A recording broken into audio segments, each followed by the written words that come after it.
Segurança e Cidadania. Oferecimento: Fátima, compromisso com a sustentabilidade. BB Seguro Alto, você e seu carro coberto de benefícios. Endi Tractebel Energia.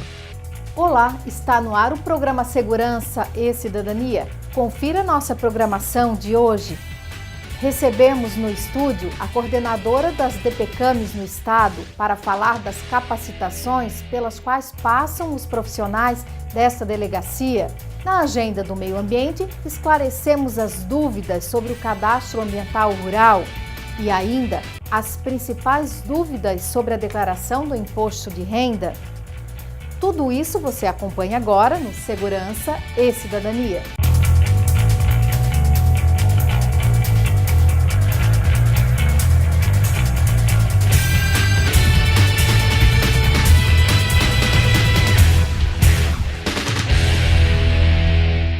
Há cerca de um mês, exibimos uma reportagem sobre o trabalho desenvolvido pela Coordenadoria das Delegacias Especializadas de Proteção à Criança, Adolescente, Mulher e Idosos.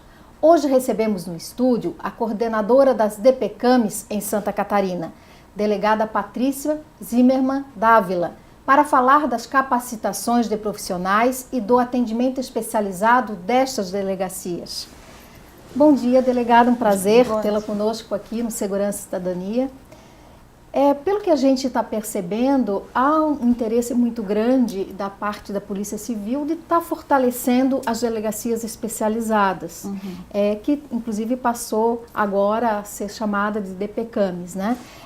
E há cerca de um mês também foi capacitado policiais, psicólogos para atuar nessas delegacias. A senhora poderia falar sobre a importância desse trabalho? Bom, quero agradecer o convite, Coronel Claudete, dizer que é um prazer estar aqui com a senhora participando, né? E o trabalho dos psicólogos, a forma de atendimento diferente nas delegacias de proteção à criança, mulher e adolescente, com esse profissional voltado, né, na formação de psicólogo, ele faz todo o diferencial. Primeiro, na questão da violência contra a mulher. Nós temos uma reclamação, às vezes, da qualidade no atendimento das delegacias, ou que o ambiente não seja tão humano, que seja um ambiente frio. O profissional em psicologia, ele nesse primeiro atendimento, nesse primeiro acolhimento, ele ajuda também àquela questão do empoderamento da mulher. Um dos grandes problemas que nós temos hoje é nas ações penais públicas condicionadas, quando a mulher representa, aqui eu cito o crime de ameaça como exemplo, quando a mulher representa, chega em juízo na audiência do artigo 16, que é previsto na lei, ela desiste dessa representação e todo o trabalho feito pela delegacia cai por terra.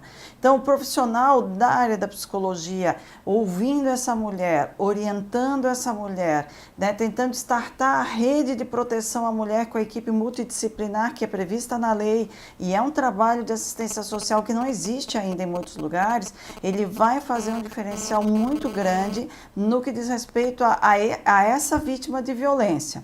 Um outro foco também, nós temos as crianças vítimas, e aí as crianças vítimas de violência sexual, aonde a criança muitas das vezes tem dificuldade de relatar a violência sofrida. E a prática do ato libidinoso muitas vezes não deixa marca para um exame de corpo de delito. Na realidade, são tudo situações extremamente delicadas, né? Sim. Apesar do curto espaço de tempo da implantação desse novo trabalho, já se percebe diferença pelo fato de ser psicólogos policiais que atendem, não policiais comuns? Nós já vimos a diferença porque a gente começa a falar muito forte na questão da rede de atendimento. E esses psicólogos começam a interagir com as equipes da assistência social, aonde tem os CRAS, se não aonde tem os CREAS. O CREA seria a equipe multidisciplinar, mas são 88 municípios só do estado que tem. Então, o número é muito pequeno. Então, esses psicólogos, tanto com a equipe da delegacia, mostrando uma nova forma de atendimento, como junto com a equipe da assistência social, a gente começa a ver. É muito vagaroso porque tem que fazer toda uma estruturação de rede para daí nós termos resultados efetivamente positivos. Infelizmente a gente percebe que parece que a violência contra a mulher, violência contra a criança, pelo contrário, dá a impressão que está aumentando, né? Eu comando a 7ª Região de Polícia Militar, que é o Médio e Alto Vale de Itajaí, e eu tenho percebido que a impressão que dá é que cada vez mais tem aumentado. É minha impressão ou realmente está ocorrendo esse fenômeno? Bom, na questão da estatística, em números de boletins de ocorrência, nós tivemos uma pequena diminuição do ano passado para cá. Mas qual é a nossa preocupação? É evitar a subnotificação, que é aquela mulher que não procura a delegacia e que sofre a violência calada, e às vezes durante anos, né? Então, nós não sabemos ainda, nós não temos como aferir se foi caso de subnotificação ou se realmente um pouco de diminuição. O controle muito eficaz que se tem é em relação ao feminicídio, porque é o único crime que não se tem subnotificação. E nós vimos muitos trabalhos focados no feminicídio. O que nós pensamos? A nossa porta de entrada hoje é o crime de ameaça. É a primeira notificação de violência que a gente tem. Então, nós estamos buscando medidas para interferência já no crime de ameaça, para que ele não chegue a evoluir para uma lesão corporal e depois para um feminicídio. E um novo olhar que se tem também, o suicídio de algumas mulheres. Né? E o que se começa a discutir? Aquela mulher que ela vem sofrendo violência doméstica familiar durante anos, vem tendo a sua autoestima rebaixada, ao ponto de perder qualquer esperança de vida e tirar a própria vida. Então agora, né, nós começamos a ter um olhar diferenciado em relação ao suicídio de mulheres também. Sem dúvida que esse trabalho a médio e a longo prazo vai trazer excelentes resultados, mas tem previsto também alguma outra medida para fortalecer cada vez mais o atendimento nas DPCAMs? Nós temos a previsão de uma capacitação. A gente está discutindo com o diretor da academia, esse é um ano de dificuldade para as polícias, tanto financeira como por falta de efetivo. Mas nós temos a ideia de fazer uma capacitação com os policiais nas DPCAMs voltada ao atendimento da violência contra a mulher, e nós temos discutido com a equipe da Secretaria de Saúde um fluxograma estadual para protocolo de atendimento de vítimas de estupro. E aí nós queremos fazer uma capacitação integrada. Qual que é a nossa ideia? Chamarmos o pessoal da delegacia, né, oferecemos para a Polícia Militar, para o Corpo de Bombeiros, para o pessoal dos hospitais que atende. Então, chega uma mulher vítima de estupro, ou um homem, né, um adolescente ou um trans vítima de estupro. Quais são os protocolos? Como é que a gente vai fazer? Então, nós temos os dois focos. O foco da capacitação na violência doméstica para as delegacias da mulher e essa discussão do protocolo estadual das vítimas de violência sexual. Porque, às vezes, chega, por exemplo, uma guarnição da Polícia Militar, atende uma mulher 20 e poucos anos, que sofreu um crime de estupro, onde ela diz, eu não quero ir para a delegacia, só quero ir para o hospital. Como é que a gente vai trabalhar essa mulher? Né? Ela tem 6 meses para poder representar ou não. Quem vai colher material para exame de DNA? Qual é a cadeia de custódia desse material? Fica no hospital, não fica? A questão do aborto legal das vítimas de estupro. Então, esse é um outro trabalho que a gente já está adiantado. Queremos ver se esse ano nós finalizamos o protocolo. Infelizmente, muitas mulheres, ou por medo, não se sabe qual é a razão, acabam não dando continuidade ao processo, que é uma grande pena, né? Eu vejo com excelentes olhos a ideia de capacitar também policiais militares, porque afinal de contas acabam sendo, na maioria das vezes, os primeiros a prestar o atendimento, né? Então, um atendimento especializado em todos os momentos é de extrema importância. Só que assim, a gente acaba chegando na situação quando já ocorreu. Existe a possibilidade de se fazer, através das informações, do mapeamento dos locais de maior incidência, está desenvolvendo um trabalho de prevenção? É o que a gente tem discutido, e nós, né, o ano passado tinha uma equipe no Tribunal de Justiça, agora eles tiveram alguma transição, então a gente quer discutir uma nova forma de trabalho. Nós tivemos uma época, uma experiência muito positiva com grupos de homens autores de violência doméstica e familiar contra a mulher. E o psicólogo Paulo, que fez esse acompanhamento durante 3 ou 4 anos, se não me engano, que ele fez o monitoramento posterior, de 12 homens, um só voltou a incidir. Então, o que a gente discute? Identificados os locais, identificado o foco da violência, que se tenha um grupo que atenda as mulheres vítimas de violência, porque às vezes é uma questão de empoderamento dela também, sim, não sofrer a violência calada, a questão do próprio tratamento do cônjuge agressor, porque se ele larga aquela companheira, ele arruma outra, agride a outra também, e o que a gente pensa como interrupção da violência? O atendimento dos filhos desse casal. É o menino, a menina que crescem vendo a mãe sendo agredida, vendo a mãe apanhando, vendo o casal discutindo. Depois repete. Repete porque acha que é normal. Então, nós acreditamos que a hora que nós conseguirmos chegar no patamar de tratar os três entes envolvidos, tanto o casal como os filhos desse casal, nós vamos ter uma mudança de paradigma, né? E aí a educação entra como algo importante. Trabalho da escola, o trabalho da educação, discutindo a questão do gênero, discutindo a questão da violência, discutindo por que a mulher não pode ser agredida dentro de casa, a gente vai trazer uma nova cultura para a população. Delegada, infelizmente o tempo é curto, o assunto é extremamente importante, mas colocamos o Segurança e Cidadania à sua disposição para a gente estar abrangendo mais e estar apoiando esse trabalho maravilhoso junto às DPCAMs. Obrigada pela oportunidade.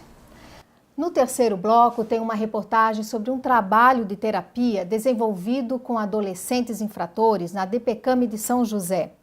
Depois de intervalo, tem a agenda do meio ambiente. Vamos esclarecer as principais dúvidas sobre o cadastro ambiental rural. Voltamos já. Dirija mais tranquilo e protegido. Faça um bebê seguro alto. Confira as principais vantagens. Desconto de até 40% na franquia. Guincho grátis. Carro reserva quando você bater ou quando seu carro for consertado por outra seguradora. Assistência para gestante. Reparos residenciais grátis. Indenização integral em até 5 dias úteis. Cobertura para riscos na pintura do seu carro. bebê seguro alto. Você e seu carro cobertos de benefícios. Nosso filho é o maior orgulho da família. Começou a beber com 10 anos. Não, nada disso. Meu marido é meio desligado. Com 10 ele bateu na amiga. Verdade, a Ju. Começou bem o garoto. Opa. Bebê foi lá pelos 12. Mesmo ano do primeiro cigarro. Agora ele tá preso. E não é a primeira vez, hein?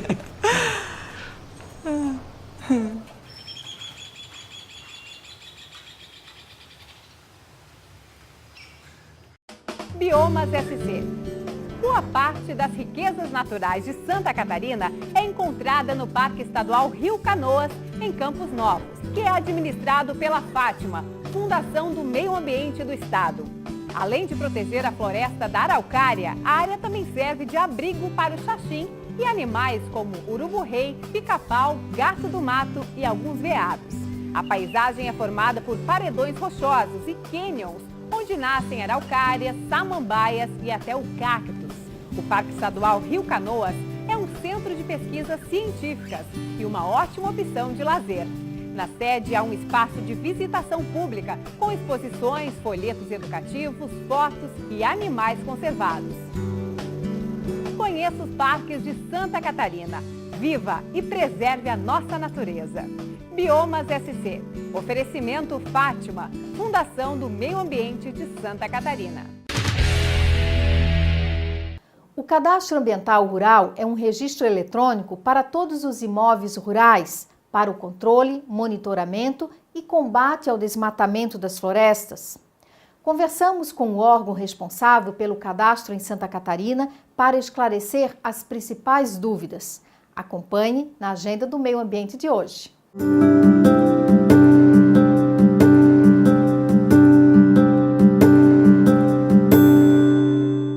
Santa Catarina é o estado mais bem colocado no país quando o assunto é o cadastro ambiental rural.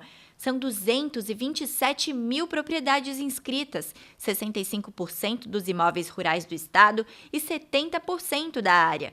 Os números mostram o avanço do estado nas questões ambientais, mas muitas pessoas ainda não conhecem ou têm dúvidas sobre o cadastro. Conversamos com o coordenador do Cadastro Ambiental Rural em Santa Catarina e membro da Secretaria de Desenvolvimento Sustentável do estado. Afinal, o que é o Cadastro Ambiental Rural? O Cadastro Ambiental Rural é o registro público eletrônico, né, que tem por finalidade planejar, monitorar e fiscalizar todos os imóveis rurais. Quando eu falo imóveis rurais, eu me refiro a propriedades e posses. E sua finalidade maior é criar um banco de dados com todas as informações ambientais dos imóveis, né, em Santa Catarina. Qual a importância do cadastro para o meio ambiente? E Santa Catarina tem um histórico de preocupação ambiental que antecede ao governo federal. Nós criamos um Código Ambiental antes do Código Ambiental Nacional, né, o Código Federal.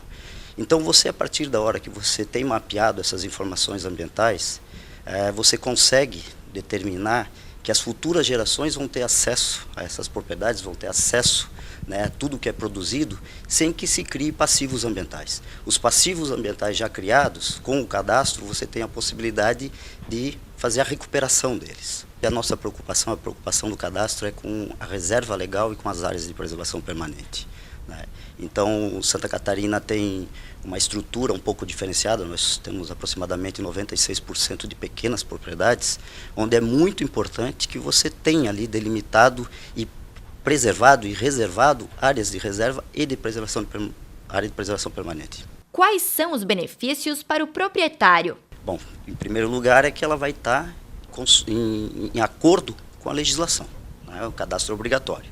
Segundo que o governo federal disponibilizará linhas de crédito, né, com taxas de juros menores às praticadas hoje no mercado.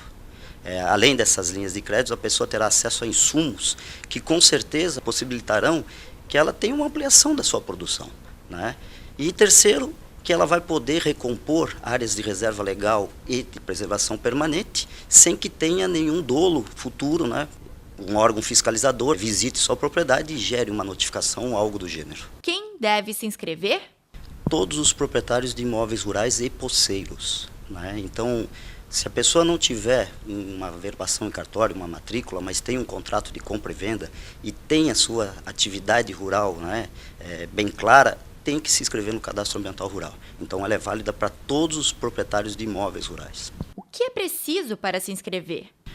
O governo de Santa Catarina, ele capacitou, algo em torno de 4.000 facilitadores, né, divididos nos 295 municípios, que facilitarão, né, o termo facilitadores já implica isso, para que o proprietário poceiro chegue ao balcão de negócios, seja a prefeitura, seja o sindicato, seja um escritório da IPAGRE, com os seus documentos e com as informações da sua propriedade. Basicamente é isso que precisa.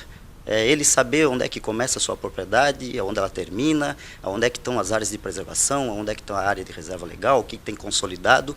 E chegando nesse balcão de negócios, através desse facilitador, e a gente tem que frisar que é gratuito, não se paga nada, tá?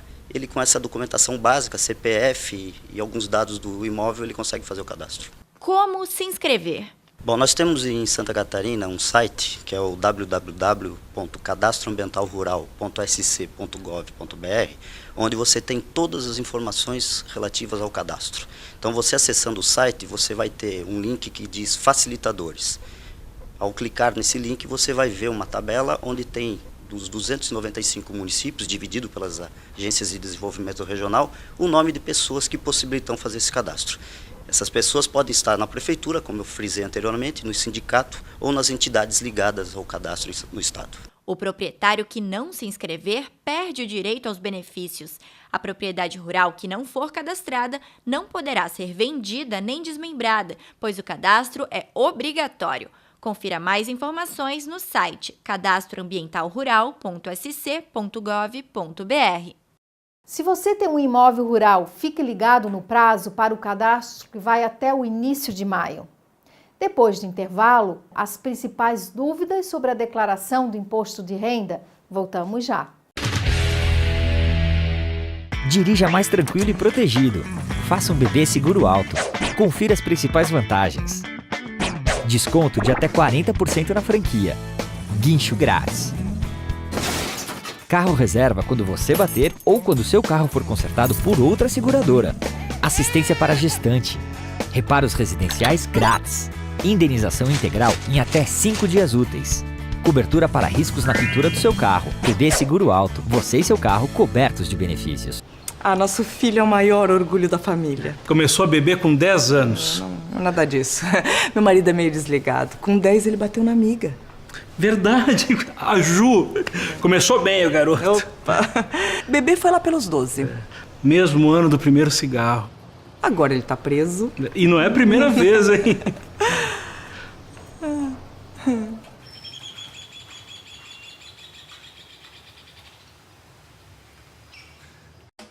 Biomas SC. Uma fenda arenítica inspirou o nome do Parque Estadual da Serra Furada. Administrado pela Fátima, ele fica na Serra Geral e está ligado geograficamente ao Parque Nacional de São Joaquim. Colinas arredondadas e um relevo acidentado compõem um cenário de grande potencial turístico, onde são encontradas espécies raras de vegetação e mamíferos ameaçados de extinção. O parque preserva inúmeras nascentes de rios locais, que contribuem para a subbacia dos formadores do Rio Tubarão e auxilia em estudos, pesquisas e na criação de alternativas para o desenvolvimento sustentável da região. Conheça os parques de Santa Catarina.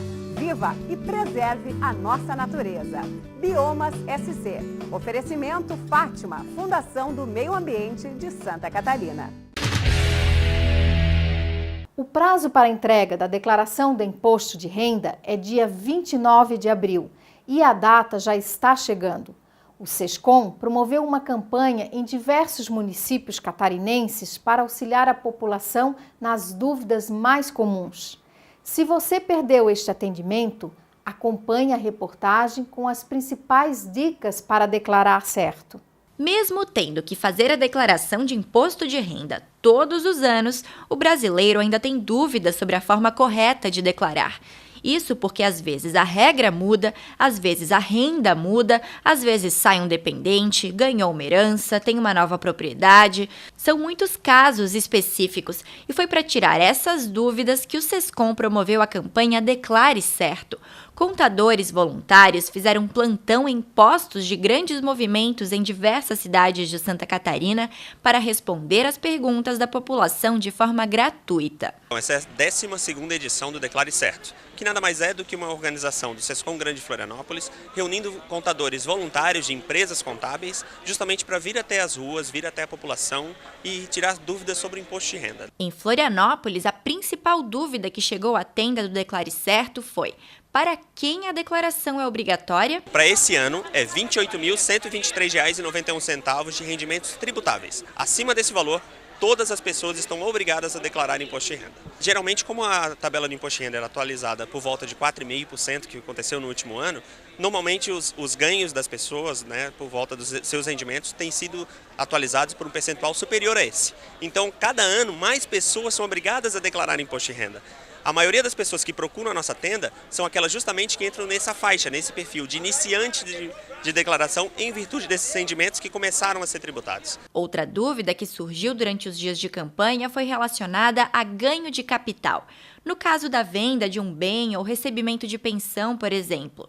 Fique atento, estes ganhos devem ser tributados. Outra dúvida que aparece com bastante frequência está relacionada ao ganho de capital. Ou seja, na venda de imóveis, as pessoas físicas estão obrigadas a tributar 15% desse ganho. Além disso, por exemplo, uma doação recebida que está sujeita a um imposto estadual chamado ITCMD. Os próprios rendimentos isentos, por exemplo, de poupança, ou as pessoas que têm contas bancárias e poupança com valores superiores a R$300 mil durante o ano. Então, são várias dúvidas que também consideram questões de obrigatoriedade de declaração. Filhos podem ser declarados como dependentes até que idade? Posso declarar outras pessoas como minhas dependentes? Olha as dicas. Dependente é todo aquele que você, de alguma maneira, vive com você ou faz parte do seu convívio. Né? Para filhos, o filho pode ser declarado como dependente até os 24 anos, ou seja, no ano de completa 25 anos, desde que o mesmo esteja cursando uma faculdade, universidade, esteja ainda estudando. Os pais podem ser se vivem com você, mas uma questão muito importante. Poucas pessoas lembram que quando inclui um dependente, inclui também os seus rendimentos. Então é importante, toda vez que incluir um dependente, seja ele seu pai, que tem uma aposentadoria, sua mãe, que tem uma aposentadoria, alguém que convive, vive com você, seu próprio filho, que de repente já começou uma vida profissional e já tem rendimentos, precisam também ser incluídos na sua declaração quando você o lança como dependente. Para quem fez o registro de microempreendedor individual, a declaração é outra, porém é importante ficar atento. O MEI, né, o microempreendedor individual, é um CNPJ. Então a pessoa está sujeita a outras regras que não as da declaração de pessoa física. Ela está, por exemplo, obrigada a uma declaração anual chamada da ZNCMEI, que o próprio microempreendedor individual precisa fazer. Agora, se os rendimentos dentro desse microempreendedor individual forem superiores a R$40 mil destinados à pessoa física, ela se torna obrigada também a fazer a declaração de imposto de renda. Uma dúvida muito frequente é em relação à restituição do imposto de renda. Quem recebe a restituição e quando ela sai? A restituição só tem direito àquele que já pagou, que já teve seu imposto de renda retido durante o ano em exercício. Então, durante o ano de 2015, nesse caso. Se alguém teve no seu informe de rendimento imposto retido, faz a declaração e verifica, dentro da declaração o imposto é recalculado, e verifica se ele vai ter ou não direito à restituição. E uma pergunta que tem ocorrido com bastante frequência é: quando que eu receberei minha restituição? A Receita Federal prioriza alguns casos, por exemplo, idosos recebem primeiro e depois disso por ordem de entrega. Então, aqueles que entregarem suas declarações primeiro receberão suas restituições primeiro. Dúvidas esclarecidas, falta só uma dica. Como não cair na malha fina, hein? Bom, a principal dica é seguir todos os informes de rendimento que você recebe, né? Cuidar muito com tudo aquilo que está sendo declarado, né? Analisar, verificar novamente sua declaração antes da entrega e principalmente seguir aquilo que foi informado junto aos informes de rendimento que ele recebeu das fontes pagadoras, ou seja, dos locais onde ele trabalha e principalmente dos bancos, que é um grande gerador de informação junto à Receita Federal. O Sescom Grande Florianópolis vai continuar prestando apoio à população. Para buscar mais informações, acesse o site sescomgf.com.br ou ligue código 48 3222 1409. A campanha já acabou, mas os voluntários do Sescom ainda estão prestando auxílio para responder às dúvidas da população. Procure o Sescom de sua região e informe-se. Confira agora as dicas para esta semana no quadro Fique Alerta.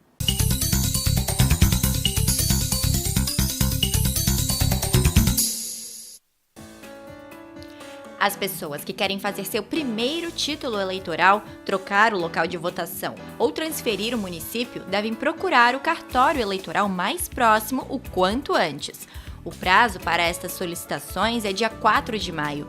O Tribunal Regional Eleitoral disponibiliza o serviço de agendamento para os municípios de Florianópolis, Joinville, Blumenau e Palhoça. Basta acessar o site do TRE Santa Catarina. Todas as segundas-feiras, na Biblioteca Pública de Santa Catarina, em Florianópolis, é possível participar de um troca-troca de livros. O leitor deve trazer até 5 livros para a biblioteca e pode pegar até outros 5 em troca. A Prefeitura de Campo Belo do Sul está com concurso aberto para 116 vagas em todos os níveis de escolaridade. Os salários chegam a R$ 10.990. As inscrições vão até o dia 29 de abril e devem ser feitas pelo site. O Segurança e Cidadania está terminando. Nesta próxima quinta-feira é feriado de Tiradentes, o patrono das polícias militares e civil. Uma data para lembrar das lutas históricas deste país por mais liberdade e igualdade. É também um feriado nacional. Se for pegar as estradas para aproveitar o feriadão, procure viajar durante o dia, use o cinto de segurança e respeite as sinalizações e velocidades máximas permitidas. Contamos com você para fazermos uma semana de muita paz. Obrigada pela sua atenção e até o próximo programa. Segurança e Cidadania. Oferecimento: Fátima, compromisso com a sustentabilidade. BB Seguro Alto, você e seu carro coberto de benefícios. Ende Tractebel Energia. Biomas SC. A maior unidade de conservação de proteção integral do estado, o Parque da Serra do Tabuleiro, foi criada em 1975 com o objetivo de proteger a rica biodiversidade da região e as reservas hídricas. Localizado em uma região estratégica da Mata Atlântica, o parque possui uma ampla diversidade de habitats e ocupa cerca de 1% do território catarinense. Seus 84.130 hectares espalham-se por 7 municípios e a área inclui várias ilhas que são importantes para a reprodução de aves marinhas. O parque está aberto a visitas de quarta a domingo, das 9 às 4 da tarde, e é administrado pela Fundação do Meio Ambiente de Santa Catarina, a Fátima. Conheça os parques de Santa Catarina. Viva e preserve a nossa natureza. Biomas SC. Oferecimento Fátima, Fundação do Meio Ambiente de Santa Catarina.